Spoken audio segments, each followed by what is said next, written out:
Most people think simulating welding residual stress in Abaqus means subroutines or complex thermal models, but what if I told you there's an easier way, one that doesn't need any coding and still gives you realistic residual stress fields right inside Abaqus? This is the best way I've found to simulate welding residual stress, and it's easier than you think. Are you ready? Let's get into it.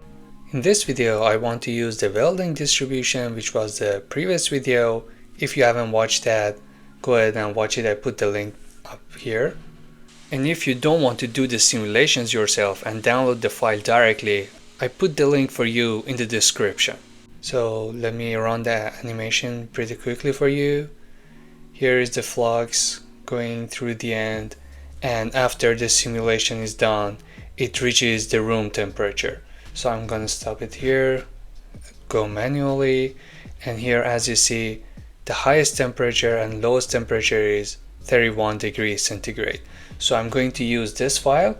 I put the ODB file here in a separate folder and the CAE file in the same folder. I'm going to double click on it to open the file. Okay, this is the model I had.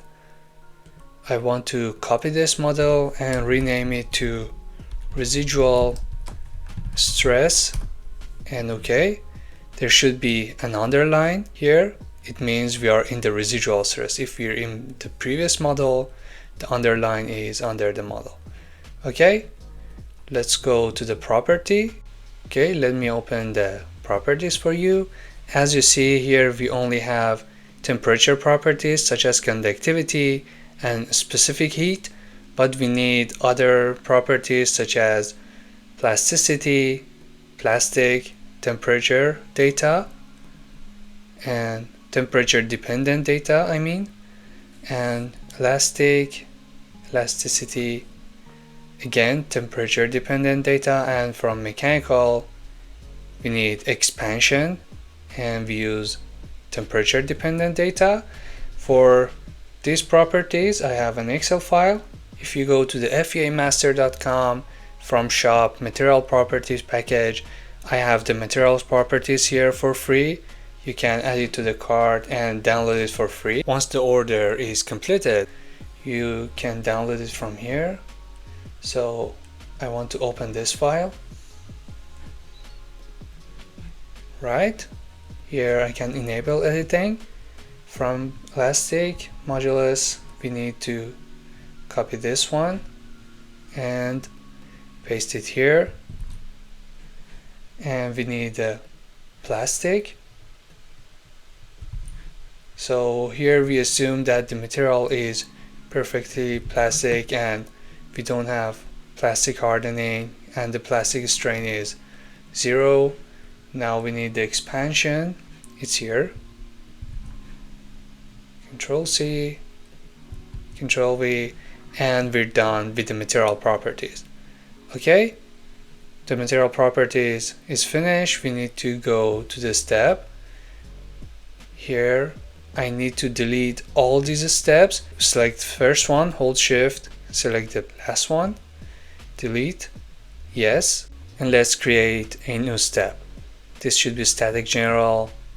The time period of the cooling step for the previous model was 2000 seconds, so we make this 2025 because we're in 2025, and 1 million.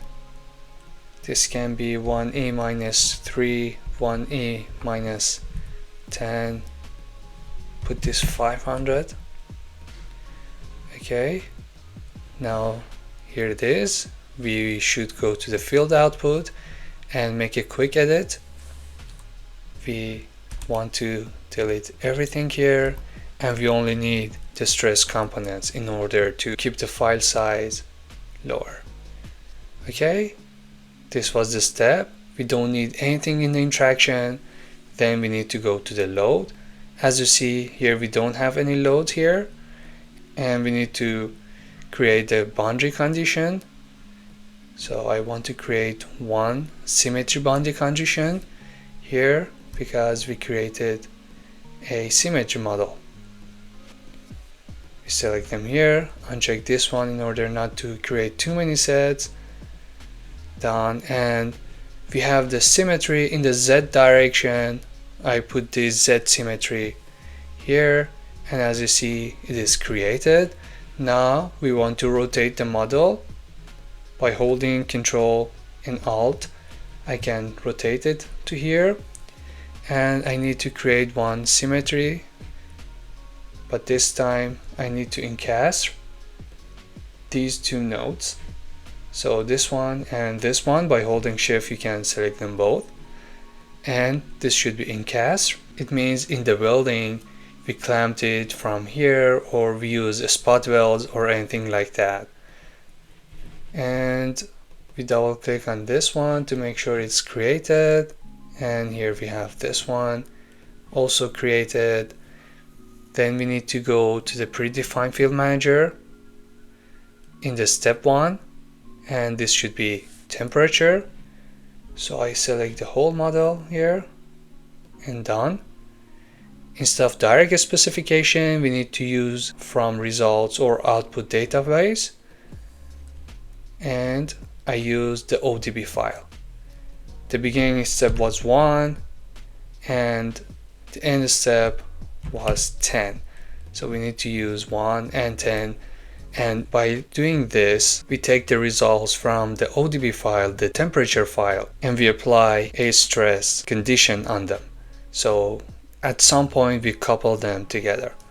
Okay, this should be compatible. Okay, and this is created. Now we're done with load. We can go to the mesh. Here we have to go to the part and select everything. Done. This should be 3D stress because it was heat transfer before. Okay, now the mesh is changed. We need to go to the job to create the job. But before creating the job, I want to ask you a favor. If you enjoyed this video so far, please let me know your opinion in the comments down below. It's totally free for you, but it means a lot to me and help me grow. Thank you. Okay, now we want to create the job. It should be in the residual stress. We name it residual stress, continue, and from parallelization I want to put this one on 8 because it takes a while, and we submit the job.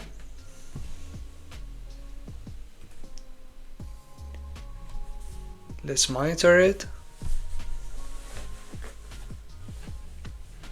Just ignore the warnings, and as long as we don't have errors, we're fine.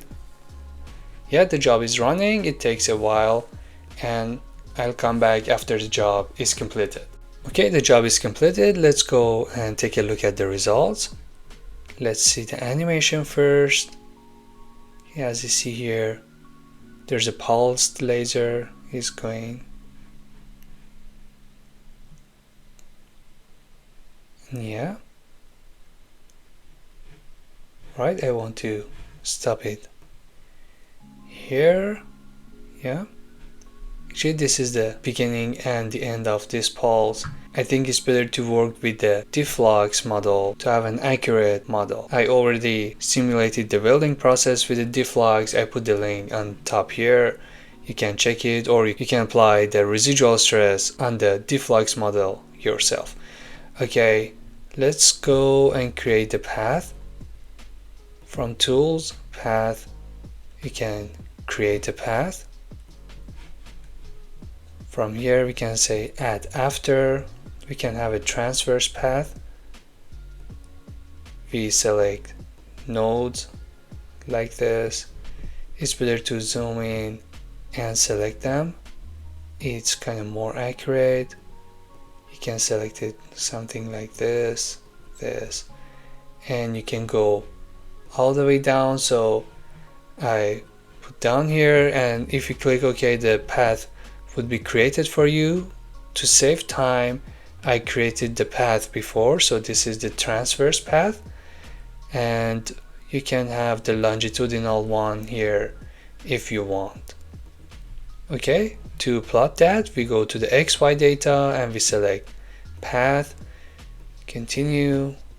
The transverse one is kind of more accurate because we have the stress gradient here, and it should look like the one in the articles.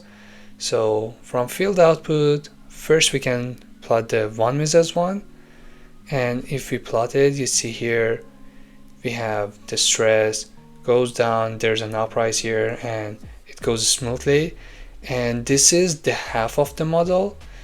If you look at an article, for instance, here we have the transverse residual stress, and we should have something like the half of this model, and it looks the same. So it means the model we created is accurate. Okay, we go back to our model here. We can change the field output to S11, for instance. If you OK that, we can also plot it. It should be something like this. So yeah, if you look at the articles here, some of the plots are like this, and it's totally fine. You can also plot the S33, okay, and plot it. It should be like this, and you can validate it with your results. If you want, you can do the longitudinal one yourself. And that's it. If you enjoyed this video, smash the like button and subscribe for more Abaqus simulation like this. And if you want to learn how to simulate welding with DFLUX in Abaqus, click on the video on screen before it ends. Stay tuned.